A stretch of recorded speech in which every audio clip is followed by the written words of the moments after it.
गोजोननाय मोनदों बियो मोनसे हिस्ट्री बिनिनो गासैबोनि बेकबोन जोंजों खुन्थिया बायदि गसंथानानै दङ जोंनि बिटिसिनि चिफ मानगोनां प्रमद बर' सार दिनै जोंनि बड'लेण्डनि लाइमोनफ्रा जिबायदि इन्टारनेशनेल लेभेलनि मोनसे प्लेटफर्मखौ मोनदों जोङो रोजा रोजा साबायखर प्रमद बर' सारनो बावहरनांगोन आरो जोङो दिनै क्वार्टार फाइनालनि थाखाय क्वालिफाइड जाबाय जोङो बेवहाय थाद'नाय नङा जोंनि मिशना एबार ट्रफिखौ लानानै न'आव बड'लेण्डआव फैनायनिसो खामानि क्वार्टार फाइनाला जोंना क'क्राझारावनो जागोन 16 तारिखआव नाथाय सोर टीमा फैगोन बे फाइनाल जाथ'वाखै दा मोनानि गेजेराव फाइनाल जागोन क्वार्टार फाइनाल जोबखांनायनि उनाव माबायदि लेभेलाव थांगोन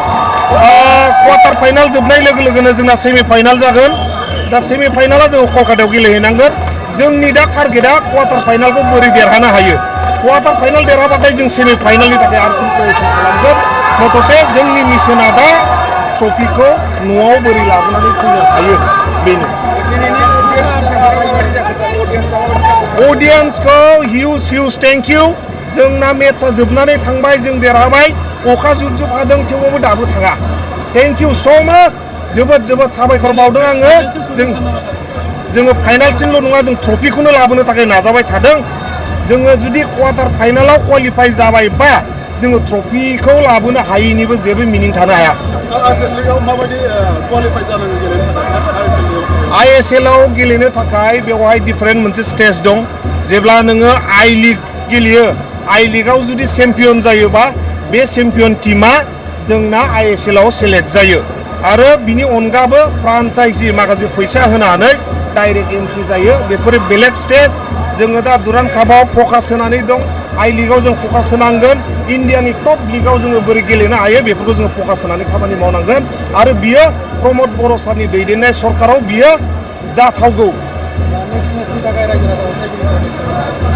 रायजो राजाफ्रा बड'लेण्डनि रायजो राजा बिथांमोनहा